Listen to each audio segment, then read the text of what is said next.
The big street, with its cafes and shops and people, was behind them now. They walked slowly.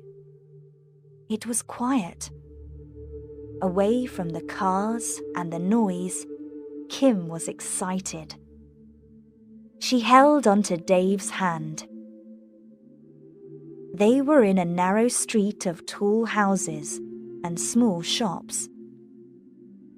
They heard a radio through an open window. A woman singing.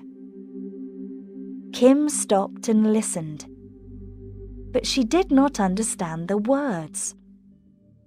Her Spanish was good, but not very good. It was the 4th day of their stay in Barcelona. Kim and Dave were 17. They had the same Spanish teacher at school in Liverpool, a big town in England. "Do you want to talk Spanish?" their teacher said. "Well, go to Spain." There were 8 of them from the same school on this holiday. They went to school every morning and talked Spanish. Then, in the afternoons, they usually went out by bus and saw something in Barcelona. Important buildings, famous pictures, old photographs. Something new every day. Today, Kim and Dave were not with their school friends. Dave did not want to go by bus. He wanted to look round the old town. Not the famous buildings, not the big shopping streets with the banks and cafes and bookshops. He was interested in the little streets behind the old market. The dangerous old town, people said. But Dave was not frightened. "There are dangerous streets in Liverpool too," he said. "You can't see a town or its people only from a bus. It will be exciting." They did not try to remember the names of the streets. They did not have a street plan. At every corner, they stopped and looked. Then they came to an interesting little street. It was very narrow. Very old, they thought. Dave took a photograph. Kim looked up. The houses were very tall. The windows up there were in the sun. But down in the street, it was dark. They came to a little open place with 2 or 3 trees and sat down. It was quiet. Suddenly, there was a noise in one of the houses. A door opened, and a man in a black shirt and jeans ran out. He stood at the open door and looked back into the house. Then he ran across the street. "Is he coming over here?" Kim asked. There was something frightening about the man. Dave did not answer. The man ran to the corner and looked around. Then he ran away. "He put something in that rubbish bin." There were shouts from the house. A second man ran out into the street. He had long hair and dark glasses. He stood in the road and looked round. "Perhaps he's looking for that man in the black shirt," said Dave. "And look! He's got a gun!" Kim looked. Dave was right. The long-haired man ran across the street and went round the corner. "Let's get away from here," Kim said. "I don't like this." But Dave was excited. "Let's go and have a look in that rubbish bin," he said. There was a brown box in the bin.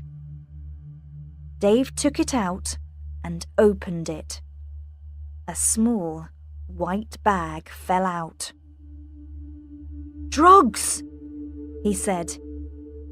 "We'll take this to the police." "Can I see?" Kim took the little white bag and held it in her hand. She was suddenly very frightened. She looked round. Behind them, there was a man, there, under the trees, watching them. The man moved. Kim looked at the bag in her hand. Suddenly she knew. "Dave, that man, he's back! He's here!" she said. The man was very near them now. He was not very tall, with a thin, white face and dark, dangerous eyes. "Give it to me," he said in Spanish. His frightening eyes moved quickly from Kim to Dave and back to Kim. "You've got it. I saw you. Now, give it back." Kim opened her mouth, but the words did not come out. "Oh, Dave," she thought. "Do something." But Dave did not move. Then she saw the knife in the man's hand. She started to run. She ran into a small street on the left. She ran down 2 or 3 narrow streets, but she did not see any people. She heard him behind her. "I'll soon find some people. Then he won't catch me." "Quick," she thought. "I can't stop." But all the streets were the same. Where was she now? Suddenly, she came round a corner, and her legs went cold. The street did not go through. It stopped. There were some cars and a big old building. An old cinema, perhaps. But there was no road through. Kim looked back. The man stood at the corner and waited. He started to walk slowly down the street. Kim looked round. There was a door in the building. She ran to it. It opened. She went in and shut the door behind her. "You won't come after me in here." Noise. People. Women. Talking, shouting, moving their arms. The market. She was in the market in the old town, near the big shopping street. That door was a back door to the market, and the big street was very near. She started to walk through the market. She was in a slow-moving river of people with heavy shopping bags. She moved with the river. Every time one person stopped and looked at some fruit or fish, all of them stopped. Kim wanted to go quickly, but it was not easy. All these women with bags of food for the family. Then, in the sea of faces, Kim saw those same dark eyes again, watching her. He was here, in the market. Kim started to run. There were shopping bags under her feet. She fell and got up again. People shouted at her. One woman tried to catch hold of her, but Kim did not stop. Then she looked back. The man was not behind her now. Perhaps she was wrong. Those eyes. Perhaps it was not the same man. She saw the big street now. She saw the sun and the trees. Suddenly, a hand came down on her arm and held onto her. "Are you Kim Steele?" the woman asked. She was tall, about 30. She had a friendly look. Kim did not understand. "Yes," she started to say. "But how do you—" Then, in the woman's hand, she saw a photo, and in Spanish, the word police. "I'm Inspector Lozano, but please call me Anna." The policewoman smiled. "Your friend Dave found us. He's in the car. Come with me." Kim sat in the car with Dave.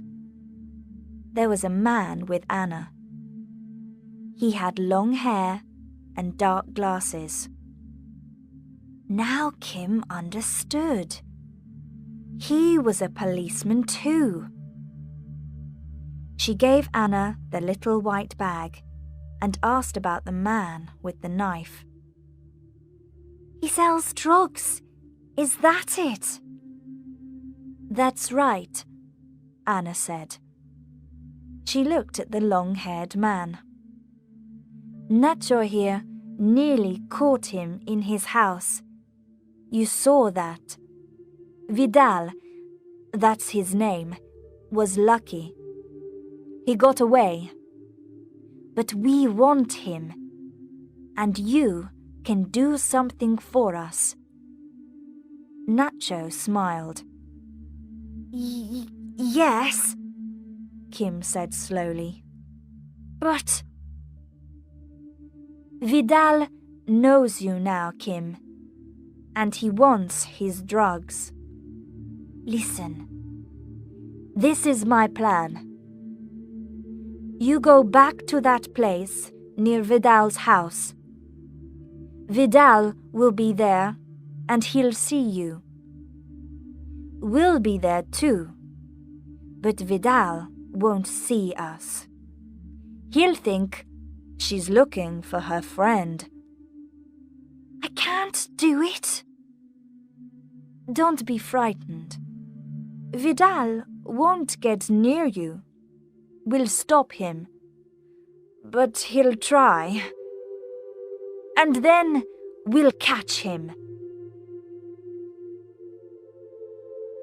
"What do you think, Dave? Say something." "Well,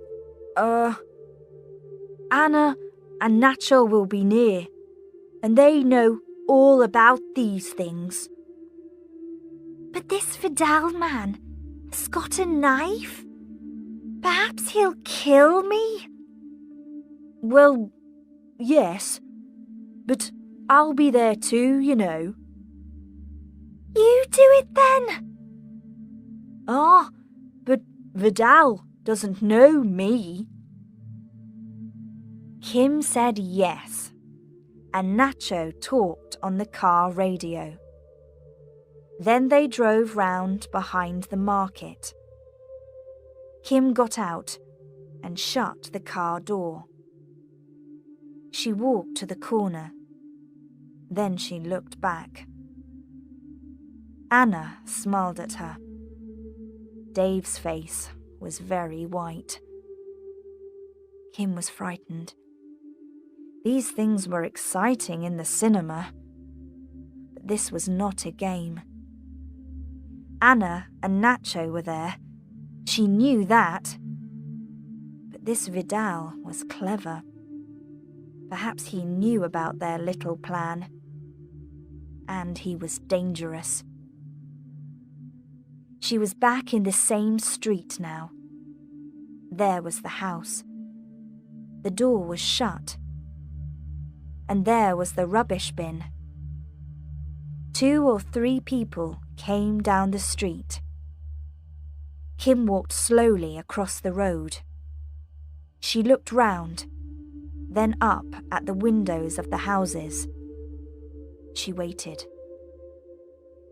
He's here. He's watching me. I can feel it. Then she saw him. The black shirt, the thin face, those eyes. It was Vidal. He was very near her. Kim looked across the street. She was ready to run. Then she heard Vidal. He said something. The same thing, again and again. What's he saying? Kim thought. Is he talking to me? She looked at him. He did not move. Only his mouth moved. This time, she understood the words. Give it to me, or you're dead, he said. A car drove round the corner very quickly and stopped. Anna and Nacho jumped out. They held guns. Anna shouted, "Police!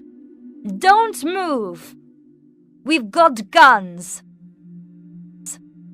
Vidal suddenly jumped at Kim and caught her. Kim tried to hit him, to get away, but he held onto her hair. He was thin, but strong. Then she saw the knife. "You'll be sorry, Vidal," Nacho shouted. "You can't get out of here. Think, man. Throw the knife down and take your hands from the girl." But Vidal held on to Kim. He shouted to the police, "Get back in the car, or I'll do it." He held the knife near Kim's face. She shut her eyes. Time moved very slowly. She saw a face at the window of one of the houses across the road. Anna and Nacho moved back to the car. Their guns were ready, but Vidal stood behind Kim. "You're coming with me." Suddenly, there were excited shouts from behind the police car. It was Dave. He ran across the street. What's he doing? Kim thought. Does he want to see me dead? Anna tried to stop him. Come back!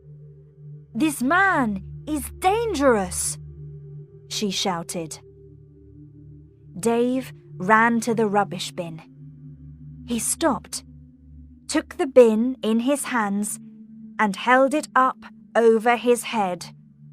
Then he threw it. The rubbish bin went over Kim's head and hit Vidal. Rubbish fell round his feet. He fell. Kim quickly took the knife from his hand and threw it away. There were excited shouts. Kim looked up. It was Anna and Nacho. He's all yours now," said Dave. Nacho held Vidal's hands behind his back and took him away. Kim fell into Anna's arms. Later, they drove back to the hotel in a police car. Kim looked at Dave. "Don't say it. I know. It was dangerous. But I saw the bin and I thought, well, you know, I wanted to do something. I see these things in the cinema. There's always a strong man. Today, I was the strong man." "Yes, and I was nearly the dead girlfriend. You see a lot of them in the cinema too." "Let's not think about it, Dave. It's not important now. The important thing now is, what are we doing tomorrow? We didn't see all of the old town today. Let's go out again tomorrow afternoon. Have a walk round. You can't see a town only from a bus, you know." "I'll go for a walk with you tomorrow. To the bus stop."